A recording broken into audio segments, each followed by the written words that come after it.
If I'm such a burden, then stop charging me rent, I said, my voice trembling despite my steady gaze. The clink of silverware froze midair. Even the coffee machine seemed to hold its breath. The smell of toast lingered between us as my mother's smile slowly disappeared. My father stared down at his plate, silent as always, while my siblings exchanged glances. They lived here freely, their laughter echoing through rooms I could afford. I'm Madison Carter, the only daughter who ever tried to earn her place in this family.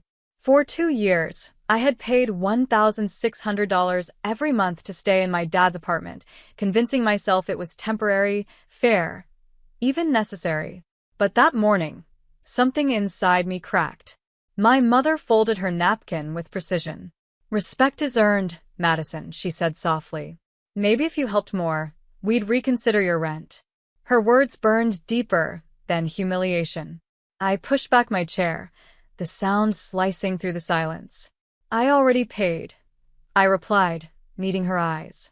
"More than you think." My father looked up, confusion crossing his face. "Paid for what?" he asked. I swallowed, unafraid. "For this apartment," I said. And no one dared to breathe. My mother's hand froze around her coffee cup, her knuckles paling as if the porcelain had turned to ice. My siblings stared at me, disbelief flickering across their faces, while my father's confusion hardened into suspicion. The air felt heavier, pressing against my chest as years of silence finally demanded to be heard.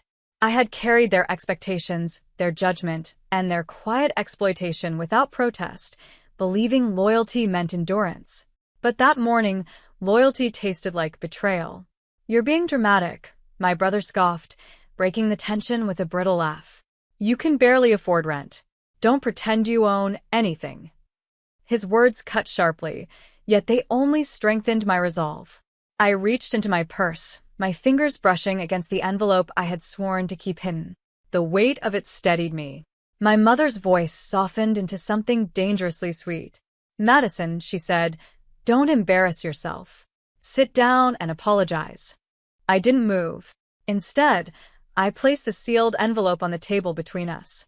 The sound was soft, but it echoed like thunder. My father's eyes narrowed. "What is this?" he asked quietly. "Proof," I replied, "that you're wrong about me." I watched my father slide the documents from the envelope, his fingers trembling slightly as he unfolded the first page. The faint rustle sounded louder than thunder in the suffocating silence.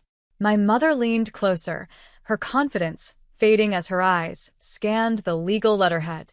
My siblings craned their necks, curiosity replacing their smug expressions.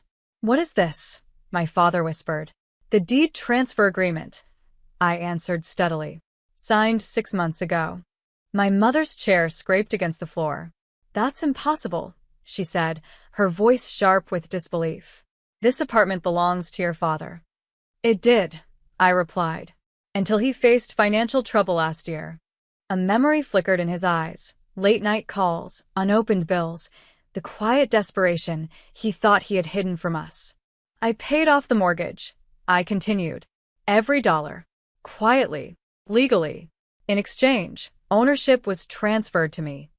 My brother's face drained of color. My sister lowered her gaze, shame replacing arrogance. My father swallowed hard. "You saved this home?" "Yes," I said softly. "I protected all of you." My mother's lips parted, searching for words that wouldn't come.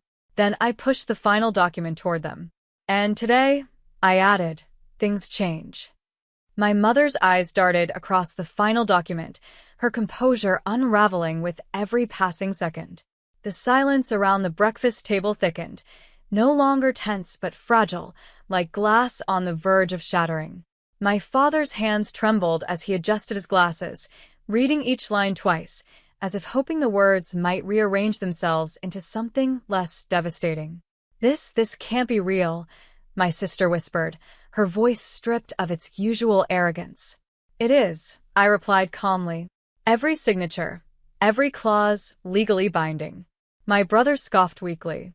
"So what? You're just trying to scare us." I met his gaze without flinching. "No. I'm establishing the truth." My mother finally looked up, her expression pale. "Why didn't you tell us?" she demanded, her tone wavering between anger and desperation. "Because respect should never need to be purchased," I said quietly. "And I wanted to see how you would treat me, without knowing." The truth settled over them, like a storm cloud. My father exhaled heavily, guilt clouding his eyes. "You charged your own daughter rent," I continued softly, "for a home she already owned." A stunned silence followed. Then I slid one final paper across the table. "And starting today," I said steadily, "you'll all be paying me." My brother let out a sharp, disbelieving laugh, but it faltered when no one joined him. The authority he once carried at this table had evaporated, replaced by uncertainty. My mother gripped the edge of the table as though the ground beneath her had shifted, while my father avoided my gaze, weighed down by quiet regret. "You wouldn't dare," my sister whispered. "I already have," I replied evenly. "The lease agreements are ready. Fair terms. Equal responsibility." I slid the printed contracts toward them. The rustle of paper echoed like a verdict. "For years," I continued, "I paid for this apartment, maintained it, and protected our family's dignity. All I ever asked for was respect. Instead, I was treated like a tenant in my own home." My father's voice cracked. "Madison, I didn't know." "I know," I said gently, "but silence has consequences." My brother scanned the document, his arrogance dissolving into panic. "You're serious?" "Yes," I answered. "Beginning next month, everyone contributes or moves out." The room fell deathly quiet. My mother's eyes shimmered with disbelief. And for the first time in my life, they finally saw me, not as a burden, but as power. My mother sank slowly into her chair, her composure slipping like a carefully stitched mask unraveling at the seams. The authority she had wielded for years now trembled beneath the weight of truth. My father stared at the contracts, his silence heavier than any accusation I could have spoken. Regret etched itself across his face, deep and unmistakable. "You're turning your back on your family," my brother muttered, his voice laced with bitterness. "No," I said calmly. "I'm setting boundaries you never allowed me to have." My sister's eyes glistened. "You're serious about this?" "I am. Fairness isn't cruelty, it's justice." The morning light filtered through the curtains, illuminating the table where power had quietly shifted. For the first time, they looked at me not with entitlement, but with uncertainty. The balance had changed and they could feel it. My father finally spoke, his voice low and unsteady. "Madison, what do you want from us?" I met his gaze, steady and unwavering. "Accountability," I replied softly. "Nothing more, nothing less." A fragile silence followed, thick with realization. Then my mother picked up the pen, her hand trembling. And slowly, she signed her name. My mother's signature dried slowly on the paper, the ink marking more than an agreement. It sealed the end of an illusion. The woman who once dictated every rule now sat in silence, her authority replaced by reluctant acceptance. My brother watched in disbelief, his jaw tight, while my sister stared at the table as if searching for a version of reality she could still control. "This is unbelievable," my brother muttered. "You're making us pay to live in our own home." I met his gaze steadily. "No. I'm asking you to respect the person who saved it." My father exhaled deeply, rubbing his temples. "She's right," he said quietly. "We owe her more than we can repay." Those words lingered in the air, heavier than any accusation. For the first time, acknowledgement replaced denial. My sister picked up the pen next, her hand trembling as she signed.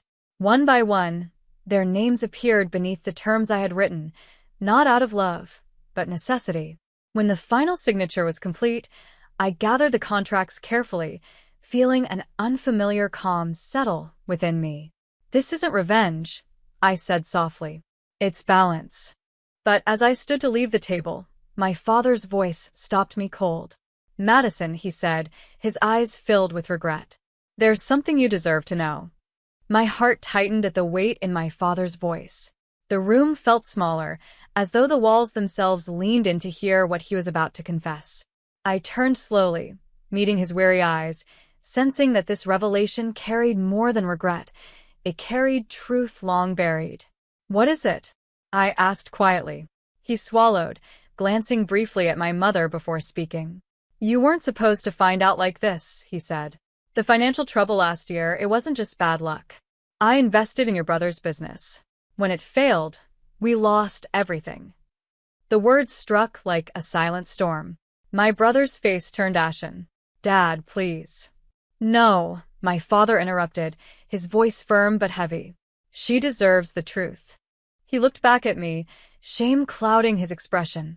"Your mother and I agreed to charge you rent to cover the debt. We convinced ourselves it was temporary. But when you kept paying without complaint, we let it continue." My mother lowered her gaze, unable to meet my eyes. "You carried our burden," my father whispered. "And we let you." The betrayal stung deeper than any insult. And in that moment, I realized the rent I paid was never about money, it was about sacrifice.